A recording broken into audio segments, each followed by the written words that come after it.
Makin dia bergantung kepada Allah, makin dia woles, makin dia nggak gampang yai'as, nggak gampang putus asa ketika punya masalah. Nabi Yusuf itu kan masalahnya bertubi-tubi. Ketika Nabi Yusuf dilemparkan ke dalam sumur, ketika Nabi Yusuf dipenjarakan, ketika Nabi Yusuf difitnah, ketika Nabi Yusuf banyak masalah Nabi Yusuf. Tapi pesan Nabi Yakub alaihissalam kepada anak-anaknya, la tai'asu min rauhillah. Baik kepada Yusuf ataupun kepada kakak-kakaknya. La tai'asu min rauhillah. Janganlah kalian berputus asa dari rahmat Allah. Kenapa? Allah itu maha menolong. Ketika kita bergantung kepada Allah, nggak ada yang mustahil. Selalu ada harapan ketika kita berikan harapan itu kepada Allah. Tapi kalau kita berikan harapan itu kepada makhluk, kadang-kadang harapannya semu. Karena makhluk itu, manusia itu sifatnya kullu man 'alaiha fan. Nggak ada yang bisa benar-benar total, nggak ada yang bisa benar-benar abadi, itu nggak bisa. Tapi kalau kita letakkan harapan kita, lalu kita berikan hanya kepada Allah, roja kita hanya kepada Allah Subhanahu Wa Taala, maka tidak ada kata al-ya's, tidak ada kata putus asa dalam kamus seorang mukmin. Laisa min akhlaqil mu'min al-ya's. Putus asa itu bukanlah sifat atau akhlaknya orang yang beriman kepada Allah. Sehingga kenapa bunuh diri itu menjadi dosa besar dalam Islam?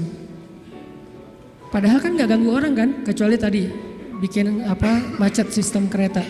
Itu juga nggak parah-parah banget lah, nggak sampai gara-gara kita bunuh diri orang akhirnya jadi misalnya celaka gitu, nggak, jarang lah. Apalagi bunuh dirinya sendiri, gantung diri.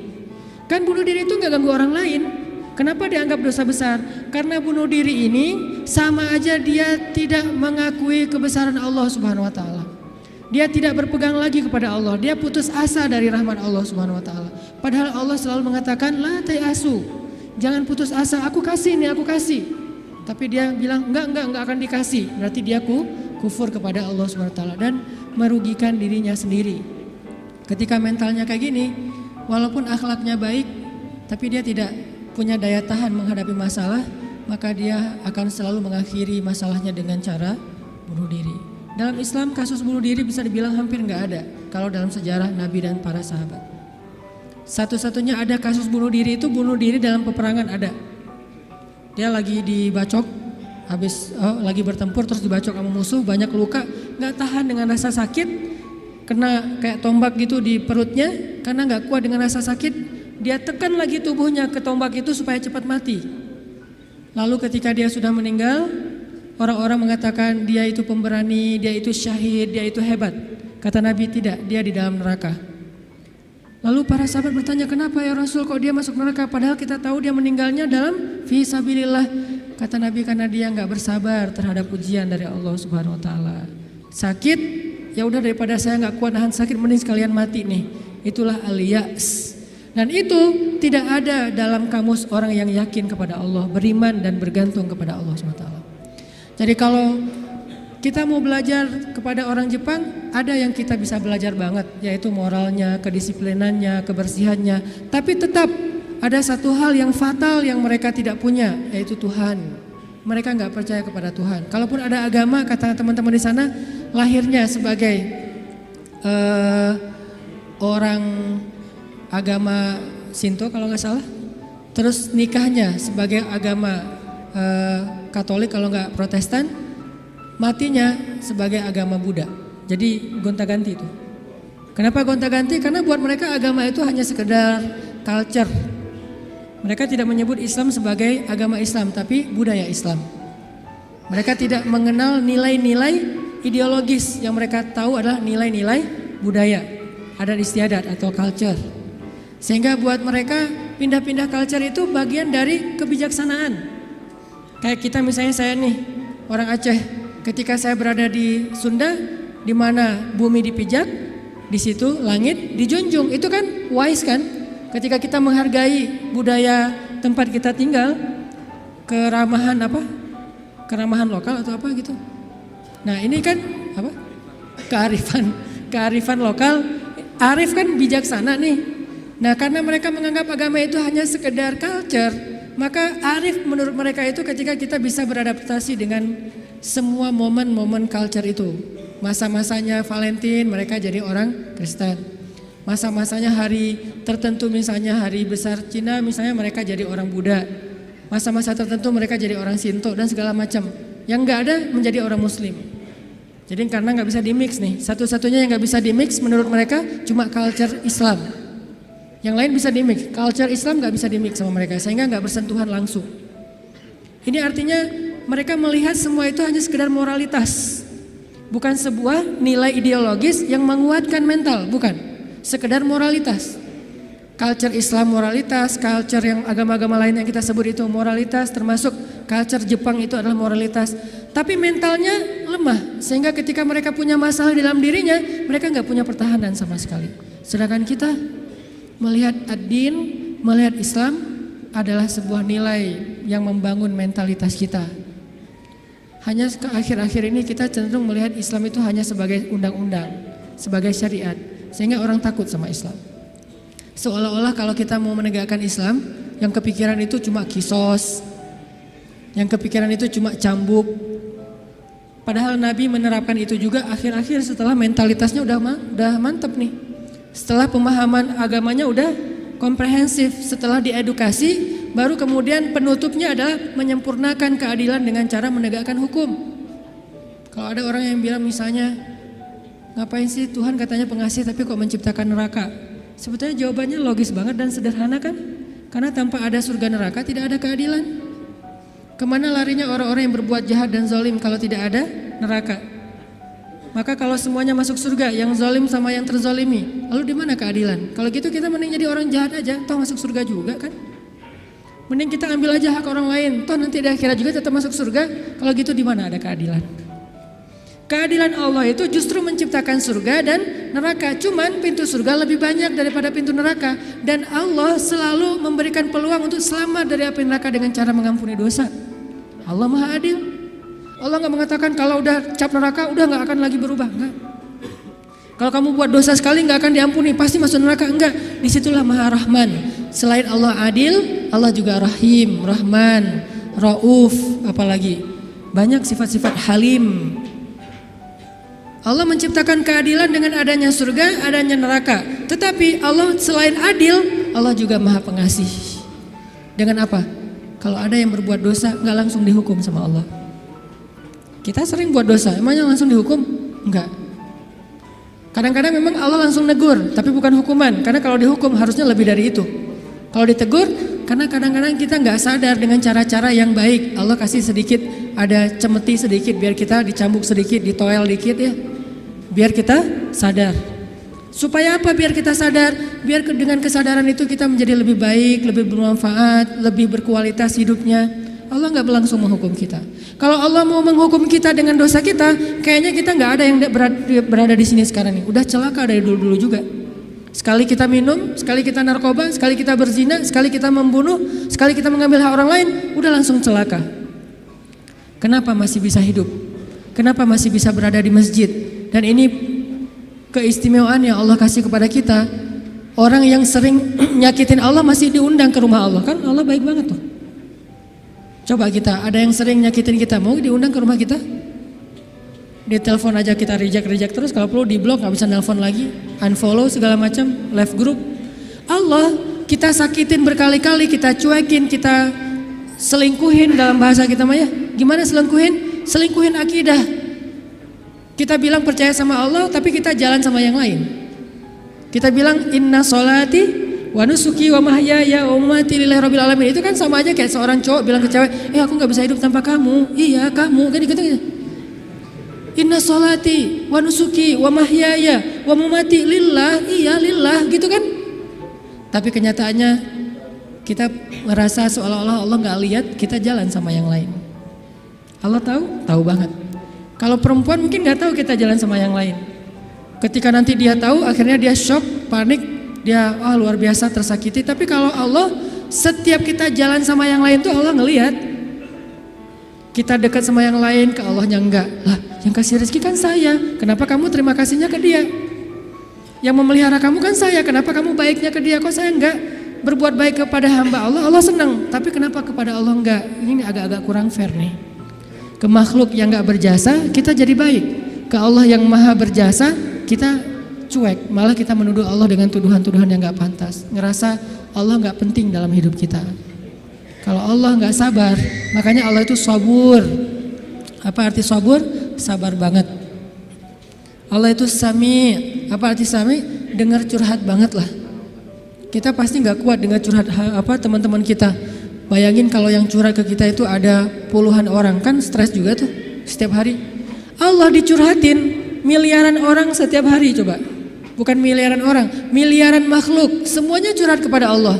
Yas'aluhu man fis samawati wal ardh.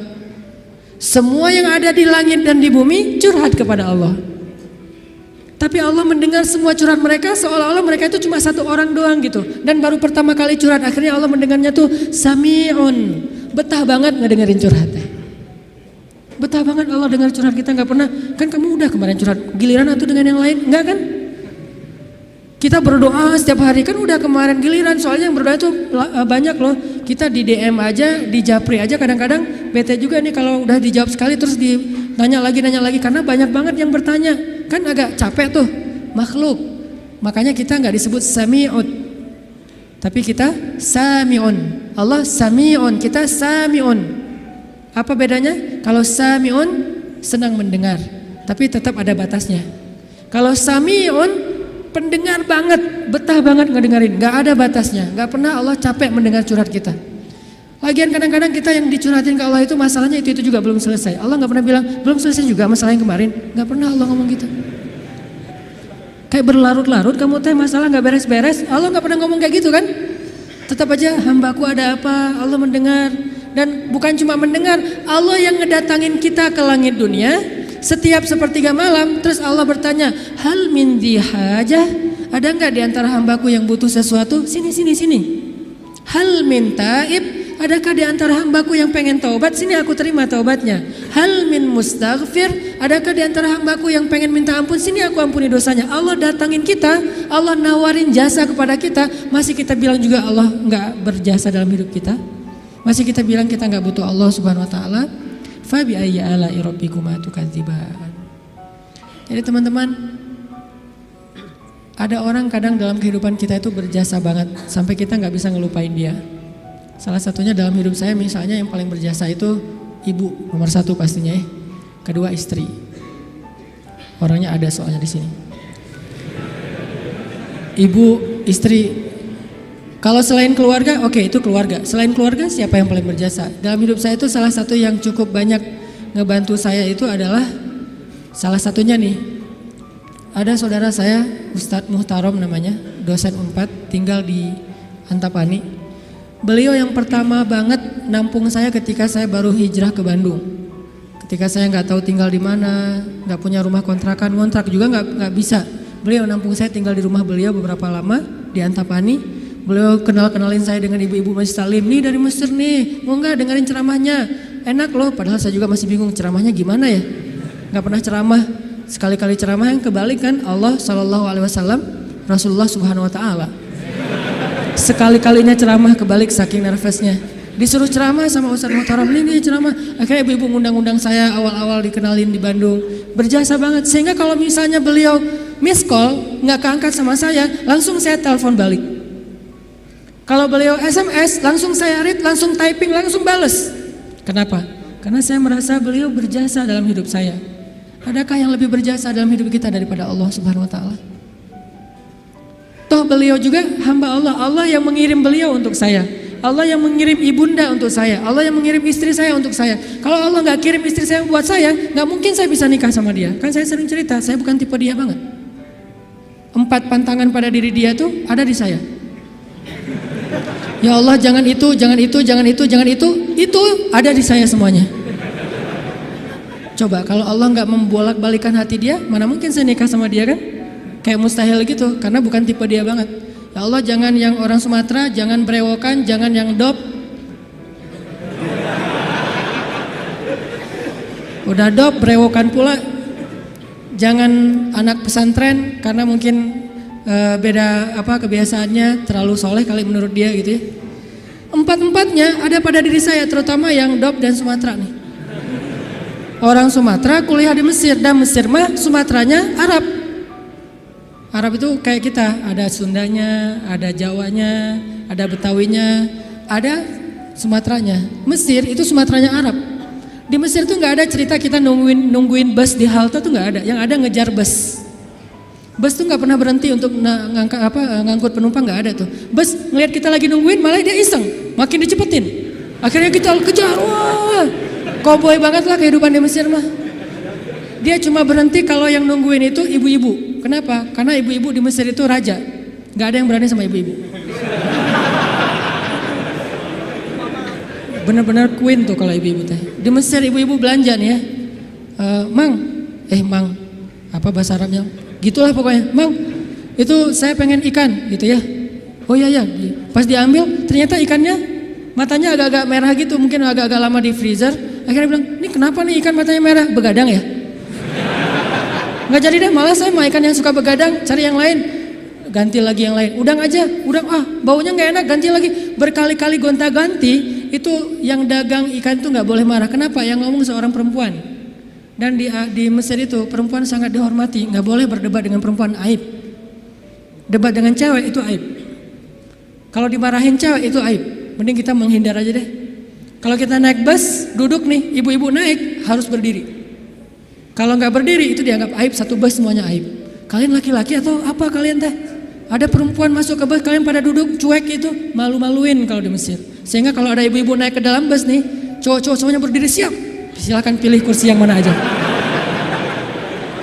Ibu-ibu boleh memilih. Kalau di kita kan laki-laki memilih, enggak, salah. Ini ibu-ibu yang memilih, saya mau yang di situ. Kenapa? Cowoknya ganteng. Dia milih tuh. Terserah dia mau duduk di mana. Cuma dua, ibu-ibu sama ulama. Kalau ada ulama Al-Azhar, karena ulama Al-Azhar, dosen-dosen saya di Al-Azhar itu nggak punya mobil pribadi. Mereka hidupnya sederhana. Gajinya gede sih, tapi asal gajian langsung ngasih beasiswa kepada mahasiswa yang kurang mampu. Kalau udah gajian tuh saya ngerasain sendiri nih, dia gajian ngambil di admin ya. Karena dulu nggak ada transferan, Mesir itu agak-agak terlalu ya gitulah, manual ya, nggak ada transfer. Satu-satunya komputer di ruang admin tuh dipakai main kartu. Karena dia nggak ngerti sistem komputerisasi akun kayak gitu tuh, akuntan tuh nggak ngerti dia tuh. Tahu satu-satunya komputer dipakai main kartu. Pas kita lagi ngantri, Om kita lagi ngantri nih, ntar tunggu dulu nih, dikit lagi nih, belum beres nih, gitu coba. Tapi menghargai banget kepada orang tua, ulama, ibu-ibu. Nah ada dosen saya ngambil gajinya kurang lebih sekitar 2.000 pound. 1 pound itu dulu sekitar 3.000 rupiah, lumayan lah ya, hampir 10 juta gajinya. Dia ngambil gaji sekitar 10 juta, langsung datangin mahasiswa yang kita lagi nongkrong di depan kelas, di depan kampus, ditangin, ya abnai, panggilnya lembut, anak-anak, kata dosen teh, kalian udah beli buku kuliah belum? Kita senyum-senyum, padahal udah tapi senyum-senyum aja. Mau bilang udah, jujur, mau bilang enggak boleh dusta ya. Senyum-senyum aja. Oh ya udah nih beli buku, alhamdulillah. Akhirnya kita beli buku, cuman bukan buku kuliah, buku tambahan gitu kayak buku sejarah, buku apa. Alhamdulillah dia ngasih dari 10 juta, 5 juta itu buat anak-anak. Dan itu kebiasaan di sana tuh dosen-dosennya. Makanya karena hidupnya kayak gitu, sederhana, nggak punya kendaraan. Dosen kalau mau ke kampus bareng dengan kita pagi-pagi tuh naik bus. Cuman kalau kita ngejar, kalau bus supirnya nggak berani disuruh dosen Al-Azhar ngejar bus kan nggak mungkin ya. Kalau ngelihat itu ada penampilan dosen, langsung busnya berhenti. Begitu dosennya naik, langsung jalan tuh, nggak peduli kita lagi di tangga kayak di apa, nggak peduli deh. Kan dosen dulu yang naik nih. Prof silakan. Dosennya naik, baru dosennya di atas, kita masih bergelantungan tuh, bus langsung jalan tuh. Sampai ada beberapa mahasiswa Malaysia karena nggak terbiasa mungkin, mereka kan biasanya naik taksi nih, karena beasiswa dari kampus dari kerajaannya gede. Kalau kita kan beasiswanya dari Al-Azhar. Mesir itu negara miskin tapi ngasih beasiswa puluhan ribu mahasiswa asing. Negaranya miskin tapi bisa ngasih beasiswa, luar biasa. Nah Malaysia nggak dikasih. Negara yang tidak dikasih beasiswa di Asia itu Malaysia dan Brunei. Karena dianggap udah sejahtera. Akhirnya mereka terbiasa naik taksi nih. Begitu mahasiswa Malaysia sekali naik bus, nggak terbiasa naik bus ala-ala Mesir gitu, turunnya membelakangi arah jalannya bus. Kebayang kan? Melundung gitu kan? Kita mahasiswa Indonesia ketawa-ketawa aja, wah lucu. Kalau kita kan udah biasa kobo ya, kejar bus, terus turunnya sambil lari. Kadang-kadang kalau bawa barang itu barangnya dilempar dulu ke dalam bus langsung dikejar naik gitu. Udah biasalah kayak gitu-gitu di Mesir. Tadi cerita apa tadi teh? Hubungannya ya gitulah, nggak ada hubungannya. Pokoknya balik lagi ke tema ya. Intinya ketahanan hati kita itu ketika kita dekat kepada Allah Subhanahu wa taala. Jadi nggak ada ceritanya dalam kamu seorang mukmin ada masalah, baper, udah gitu bunuh diri, nggak ada. Tergantung tawakal kita kepada Allah. Coba rasain ketika kita lagi ngerasa enak nih hubungannya sama Allah, sama ketika kita lagi jauh dari Allah, terus dua-duanya dikasih masalah, mana yang lebih nyaman buat kita? Kalau kita pas lagi dapat masalah, pas lagi dekat sama Allah, itu akan bertahan banget. Saya pernah ngerasain itu. Saya karena kan sering ditolak ya ceritanya ya, curhatlah dikit lah ya. Kalau ditolaknya lagi jauh dari Allah, itu baper. Tawaf Sungai Nil kan, mau loncat, aduh dalam takut ada apa kuda Nil gitu, nggak loncat, buat apa lagi hidup kalau kayak gini ya. Kenapa kayak gitu? Lemah gara-gara jauh dari Allah. Kalau ditolak pas lagi dekat sama Allah, nggak apa-apa. Yang penting jangan ditolak sama Allah kan gitu. Ditolak, ya Allah pasti engkau mau ganti yang lebih keren ya. Husnuzon kan, aku tergantung prasangka hambaku. Ya udah bertahan. Orang makin dekat sama Allah makin tough, makin bisa survive dalam menghadapi masalah. Makin tuh. Kenapa?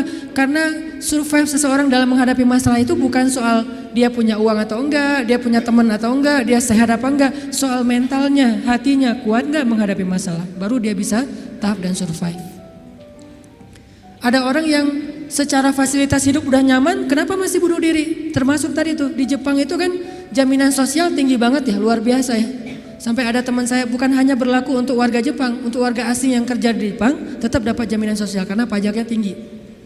Ada teman saya yang ngelahirin, setelah dia nikah hamil lahir, itu anak biaya ngelahirinnya ditanggung pemerintah, terus ibunya boleh cuti selama 6 bulan, tapi tetap dapat gaji full setiap bulan. Cuti 6 bulan, gaji fullnya setiap bulan, ditambah lagi dengan bonus karena udah punya anak. Dikasih bonus, jadi punya anak dikasih bonus. Makanya di sana tuh kayaknya orang menikah itu semangat ya, nggak pengen istiqomah jomblo lah ya. Karena jomblo nggak ada bonus di sana. Begitu nikah dapat bonus, begitu punya anak dapat bonus. Tapi ada batasannya, anak nggak boleh banyak-banyak juga. Makin nambah anak, makin nambah pajak. Jaminan sosialnya tuh tinggi. Tapi kenapa kok malah gampang putus asa? Padahal secara fasilitas hidup sudah tercukupi, mental. Mungkin secara etika keren lah, pokoknya ngacung jempol pokoknya. Tapi kalau mentalnya lemah, kosong, ada yang gersang di dalam hatinya karena tidak diisi dengan kata Allah di dalam hati mereka. Di satu sisi kita perlu belajar kepada mereka, di sisi yang lain mereka perlu belajar kepada mukmin. Salah satunya mukmin di Indonesia. Ketika kita jauh dari Allah, mulai naik tingkat kriminal, mulai naik tingkat bunuh diri, mulai banyak orang yang putus asa, mulai banyak orang yang mengeluh, terjadilah krisis sosial. Itu ketika jauh dari Allah. Sejak kapan dalam persepsi kita miskin itu masalah? Di zaman Nabi miskin itu bukan masalah. Masalah itu fakir, bukan miskin. Di zaman Nabi malah berdoa jadi pengen jadi orang miskin. Ya Allah, hidupkan saya sebagai orang miskin, matikan saya sebagai orang miskin, bangkitkan saya bersama orang miskin. Nabi itu cuma bilang hampir-hampir kefakiran itu menyebabkan orang kufur. Itu teks hadisnya, kadal fakru ayyakuna kufran, bukan miskin jadi kufur. Nggak ada teks kayak gitu. Terjemahan kita yang keliru. Orang miskin itu dekat dengan kekufuran. Nggak ada teks hadis kayak gitu. Yang ada fakir dekat dengan kekufuran. Terus apa bedanya miskin dengan fakir? Miskin itu kurang harta, kalau fakir itu kurang syukur. Makanya Nabi dalam konteks miskin malah berdoa pengen jadi orang miskin supaya hisabnya gampang. Tapi kalau dalam konteks fakir, Nabi malah bertauz, Allahumma inni a'udzubika minal fakri. Ya Allah, aku berlindung kepadamu dari kefakiran. Maksud kefakiran di dalam doa Nabi itu bukan kurang harta, tapi kurang syukur, kurang qanaah dengan apa yang diberikan Allah Subhanahu wa taala. Mental. Makanya salah satu misi Allah menurunkan Islam, mengutus Nabi Muhammad SAW itu adalah membangun mentalitas manusia yang kita sebut dengan mukmin muslim. Mentalnya yang dibangun, sehingga dengan mental itu lahirlah kebaikan-kebaikan yang sifatnya moral, kebaikan yang sifatnya akhlak, kebaikan yang sifatnya ritual, ibadah. Tapi semuanya berawal dari mental, termasuk sabar, mental. Yang menyebabkan seseorang gak gampang panik, mentalnya. Dan mental itu tergantung keyakinan dia kepada Allah Subhanahu wa Ta'ala.